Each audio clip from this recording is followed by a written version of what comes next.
Pitch ঢালা মহাসড়কের বুকে যেন রূপের মেলা বসেছে। কুমিল্লা অংশে ১০০ কিলোমিটার জুড়ে ঢাকা চট্টগ্রাম মহাসড়কে চোখে পড়ে প্রকৃতির এক অনবদ্য সাজ। সড়কের পাশে শোভা পাচ্ছে কৃষ্ণচূড়া, সোনালু, কাঞ্চন আর করবীর মতো রঙিন ফুলের গাছ, যা বৈশাখের প্রান্তে এসে যেন প্রকৃতির মহোৎসবে পরিণত হয়েছে।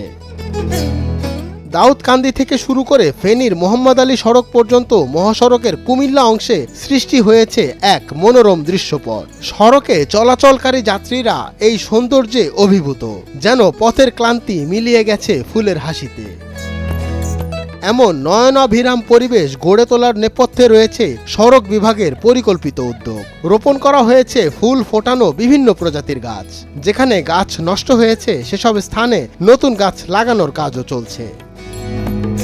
নান্দনিকতা ছাড়াও এই গাছগুলো মহাসড়কের নিরাপত্তায়ও ভূমিকা রাখছে। রাতে বিপরীত দিক থেকে আসা গাড়ির হেডলাইটের তীব্র আলো নিয়ন্ত্রণ করে দুর্ঘটনার ঝুঁকি কমাচ্ছে এই গাছগুলো।